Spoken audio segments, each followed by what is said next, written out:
Week 1 of Friday Night Football is almost here. Tonight, what the reigning champs from each division are saying about their chances of repeating. Plus, who will make the biggest plays this year? We'll take a look at some of the players poised to have career seasons. And the latest on a possible shortage of football officials. Will changes need to be made to the schedule this season? WMUR Friday Night Football Kickoff Special starts right now. Hey there, guys. It's Sam LeBlanc here. I'm a senior. I play offensive and defensive line for Salhegan football. And welcome to a new season of Friday Night Football, baby. Let's go.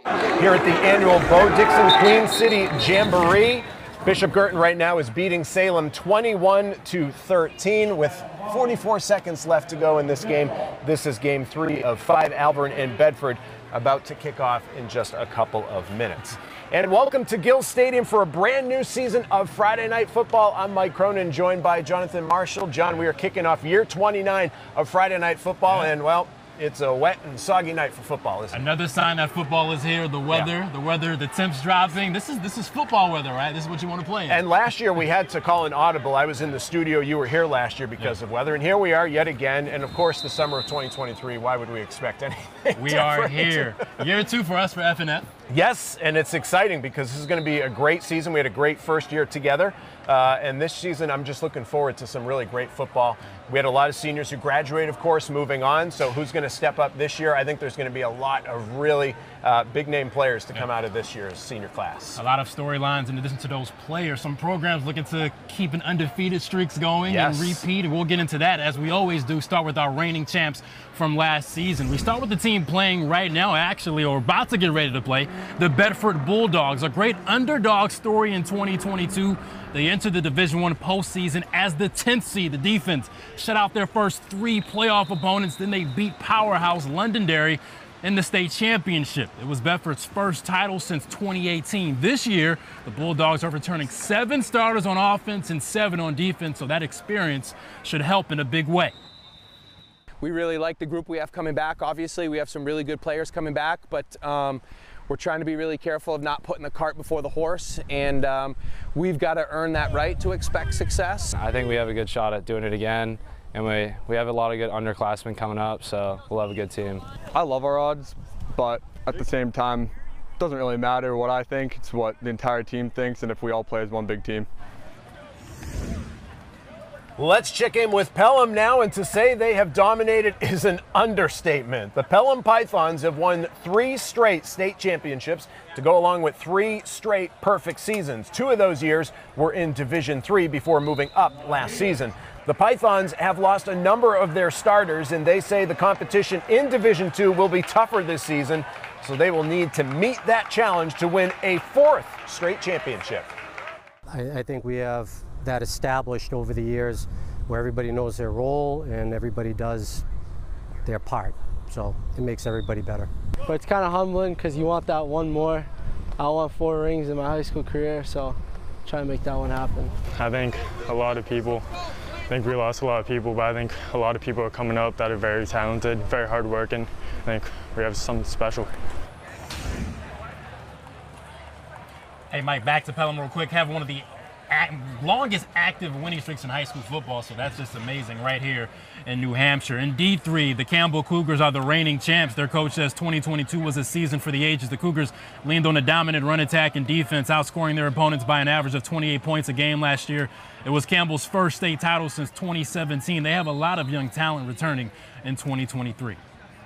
We lost a couple key components to last year's championship team, but I want to say 9 out of 11 are returning, so if we could stay healthy, we should be able to make a run at it come November. I think we got a good team, and we know everybody's out for us, but we're just here to do our best, every day, get better every day. I think that if we keep doing what we're doing, keep practice or playing like we practice, then we'll have a good chance. The Somersworth Hilltoppers completed a perfect season last year by winning their 2nd straight state title. This season they lost 5 starters on each side of the ball. Hilltoppers are not trying to think about a possible three-peat at the moment. Right now, they're just focused on coming together as a team, and their coach says it's a positive to have a target on their back. One of the things we talk about a lot is not focusing on what we did in the past, more of them kind of reaching out and living up to their own identity, and that's kind of where we're at right now, is they're trying to find who they are as a team. Some other teams look tough. All the other teams look tough. Newport's always going to be a tough fight. Raymond's going to be a tough fight. Same with Bishop Brady. It's going to be a hard season to try and three-peat. With a younger group, we obviously have to switch around the game. We can't be doing the same things that we were doing last year, so we're just looking to change around some gameplay. Now, there's always changes on the sidelines with each new season. Here's a look at some fresh faces on the scene and some names that may be familiar. Matt Lee is in at Alvern as he looks to rebuild that program. Longtime New Hampshire high school coach Rob Claus is back. He'll be coaching Bishop Brady.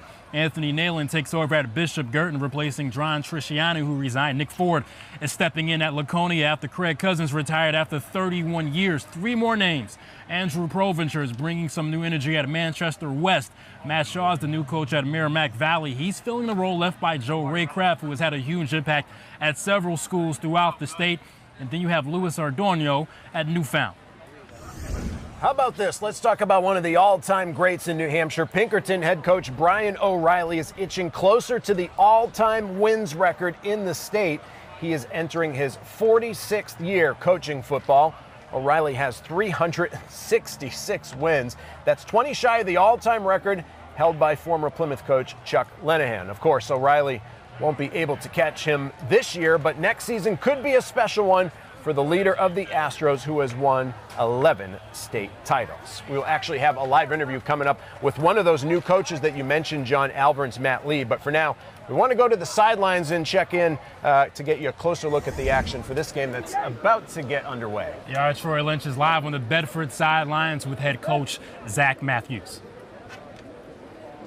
Yeah, and talk about reigning champs. Not only is it raining, but I get to talk to the reigning champion head coach, Zach Matthews with the Bedford Bulldogs. Now, Coach, how nice is it just to be back on the field and playing another opponent? Yeah, I mean, obviously, anytime you start a season, there's a little bit of nerves that come with that. So we got some kids that are, feeling the jitters tonight. That's what's great about this event, is hopefully we can get them out there, get some of those out this week, so next week we can kind of come out and hit the ground running. I mean, you feel some jitters, but also do you feel any pressure? I mean, just to win back-to-back championships? No, I mean, I think we put enough pressure on ourselves. Our kids always, every single year we set high goals for ourselves. So I think that was, that was there last year too. Obviously, I think this season going into it, we feel like we have a good nucleus of guys. We have 7 guys coming back on each side of the ball. So I think that's a luxury that we have, is we have some kids who've been here before. And what are you looking at those leaders?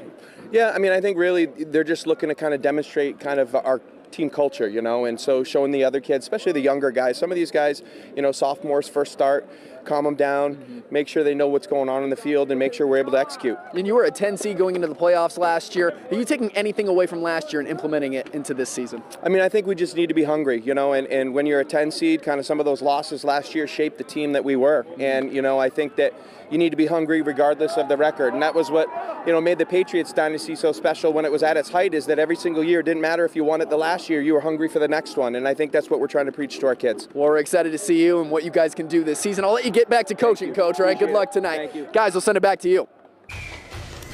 All right, thanks, Troy. We'll take a timeout from Gill Stadium. When we return, we'll highlight some of the players who could be on the verge of monster seasons. Plus, we'll take a closer look at the state of football officials in New Hampshire. Are there enough for the fall season? And later, we're kicking off the 11th annual New Hampshire Tackles Hunger Food Drive, how you can help our neighbors in need this football season.